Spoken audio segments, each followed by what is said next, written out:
김동섭의 인사이트입니다. 인사이트가 필요한 시점입니다. 오늘도 말씀 들어보겠습니다. 어서 오십시오. 네, 안녕하세요.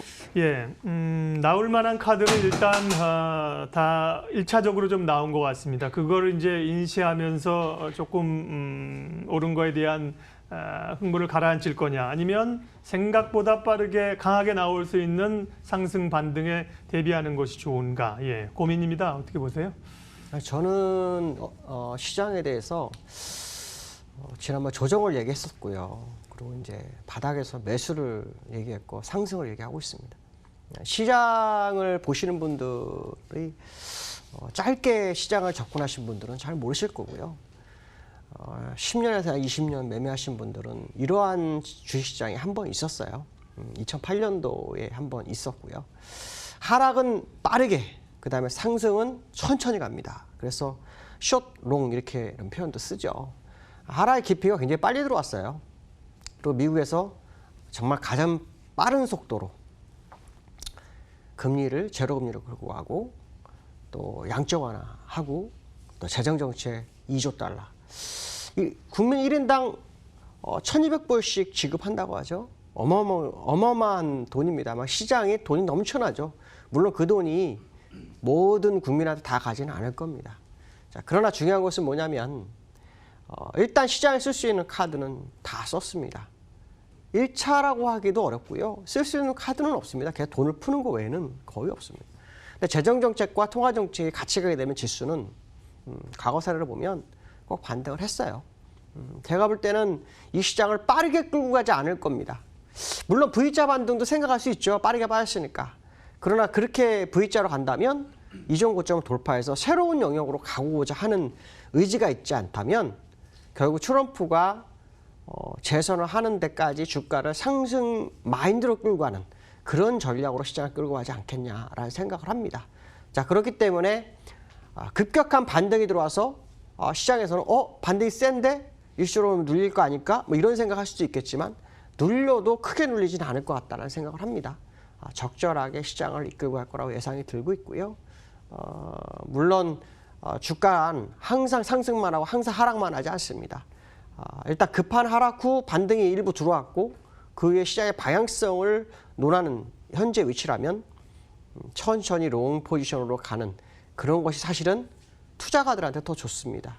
왜냐하면 빠르게 V자로 올라가는 게 사실은 회복하면 좋죠. 그러나 개별 종목, 개인들이 투자한 종목들은 거의 수익이 안 납니다. 대형주 위주로 가죠. 어저께 보시면 아시겠지만 SK이노베이션 같은 경우 23%가 오릅니다. 대형주가 23% 오르고 기본적으로 소형주는 몇 프로 오르지 않습니다. 이런 것보다는 차라리 탄탄하게 시장을 받치면서 끌어올려주는 거, 그게 굉장히 중요할 것 같다. 중요한 것은 뭐냐면 미국의 이 양적 완화나 재정 정책이 시장에 하락으로 다시 기울게 하는 건 아닐 것이다. 결국은 상승 쪽으로 이끌어갈 것인데 그것이 속도전의 싸움일 것이다 정도로 해석하시는 게 더 좋을 것 같다라고 말씀드릴 수 있고요. 기술적 분석사고로 보시면 예상된 지점 두 군데를 다 왔다 갔습니다. 첫 번째 하나, 두 번째 언더 슈팅 갔던 자리 아래골이 길어졌죠. 자, 그렇지만 중요한 것은 뭐냐면 일목균형표 상으로는 완전하게 호전이 되질 않았습니다. 이게 무슨 말이냐면 후행스팬이 세 번째 바닥 밑에 있습니다. 일단 위로 올라와야 완전한 호전 시세가 됩니다. 그 지수를 한번 찍어볼게요. 그 지수는 이 자리입니다. 21,800. 그러니까 지금 지수가 21,200이니까요. 600포인트 정도 더 올라야 됩니다. 어제 장 중에 6%까지 올랐다가 상승폭을 내줬거든요. 좀 아쉽지만 어쨌든 중요한 것은 뭐냐면 21,800 정도까지 올라와야 일목균형표상으로는 이제 진짜 반등이다라는 얘기를 합니다. 물론 저는 반등을 예상하고 있습니다. 그러나 우리가 보는 지표상으로는 21,600까지는 올라와야만이 일목균형표상으로는 일단 기회를 본다라고 봅니다. 특히 후행스팬이 뚫고 내려온 이 자리가 바로 이렇게 뚫고 가기 쉽지가 않을 수도 있습니다. 그렇기 때문에 반등이 V자로 간다라는 생각을 100% 하는 것은 아닌 것 같다라고 말씀드릴 수 있고요. 두 번째로는 우리나라 고객 예탁금이요. 40조가 있네요. 그러니까 언제든지 지금 시장에 들어오고 싶은 대기자금이라고 볼 수 있죠. 근데 요즘 개미들이 시장을 사고 있어요. 제가 이제 우려하는 부분 이 부분입니다. 제가 엊그저께 삼성전자, SK하이닉스라는 말씀드렸을 거예요. 삼성전자, SK하이닉스가 사실 시장을 끌어올리지 못하면 주가가 많이 갈 수 없다라고 제가 항상 말씀을 드렸는데 이번 장은 아닐 수 있습니다.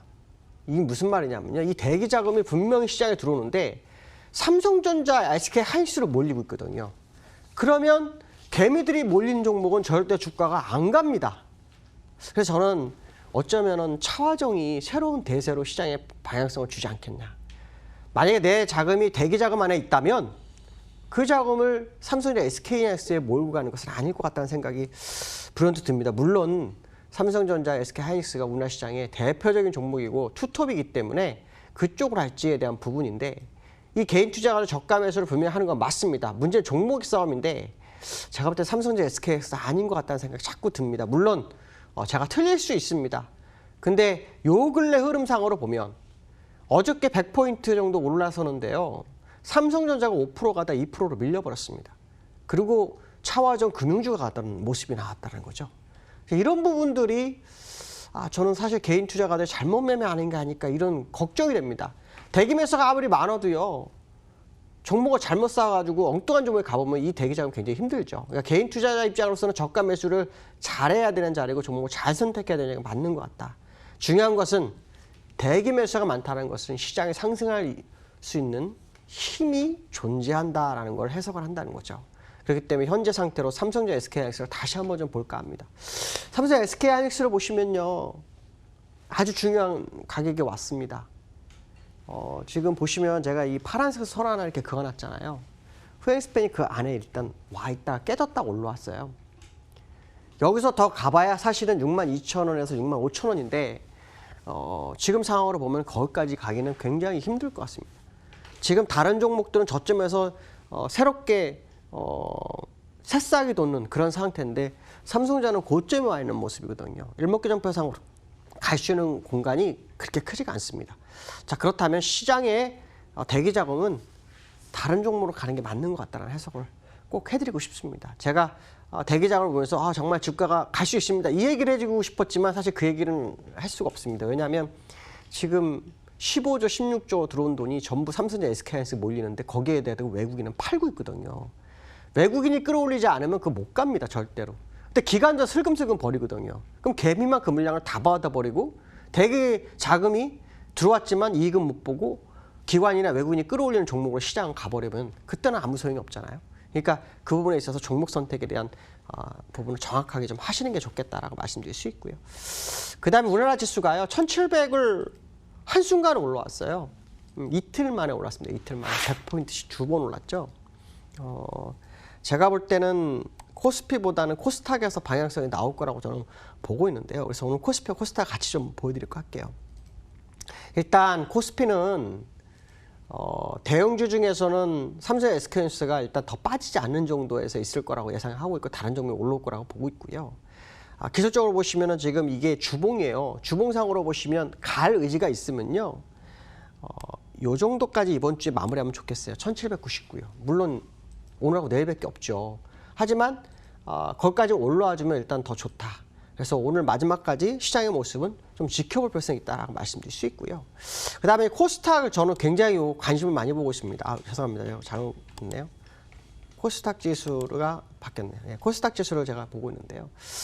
이 지수를 굉장히 중요하게 보고 있습니다. 왜냐하면 항상 시장은 거래소 지수와 거의 비슷하게 갑니다. 제가 왜 이 말씀 드리냐면 지난번에 우리나라 지수가 2200까지 거의 2300 근처까지 갔을 때 코스피 지수하고 같은 종목이 있었어요. 그게 삼성전자였습니다. 삼성전자. 그리고 그 종목들은 같죠. 그 당시에 코스닥은 지수가 이 자리에 있었습니다. 이 자리. 그러니까 주가가 어떻게 될까요? 올라가다 그냥 무너지잖아요. 근데 지금 과거 사례를 보시면 코스닥이 지금 지수와 맞아 떨어지고 있습니다. 그 얘기 무슨 말이냐면 시장의 주도주가 코스피 종목이 아닐 수 있다는 거죠. 오히려 코스피 종목에 가더라도 상승폭은 코스닥이 더 많은 확률을 열어두고 보시는 게 좋고요. 특히 하락했다가 바로 올라왔습니다. 이 얘기 무슨 말이냐면 코스닥의 매기가 몰렸죠. 특히 이번에 하락할 때도요. 외국인과 기관은 코스닥만 집었다라고 생각한다면 제가 볼 때 이번 반등에서 큰 수익은 개인들에게 올 수 있다라는 생각을 해봐야 될 것 같습니다. 오늘 여기까지 하겠습니다. 감사합니다. 예, 고맙습니다. 삼성전자 하이닉스를 많이 보고 있는데요. 차화정 얘기를 한쪽으로 좀 하셨고 코스닥에 관한 얘기를 집중적으로 하셨습니다. 코스피는 4포인트 상승, 코스닥이 말씀 잠깐 하신 것처럼 2% 상대적 강세 흐름으로 가고 있는 양상들이네요. 외국인과 기관들 수급이 아직까지 받쳐지지 않는 게 마지막에 조금 걸림돌이긴 한데요. 상승세 이어갑니다.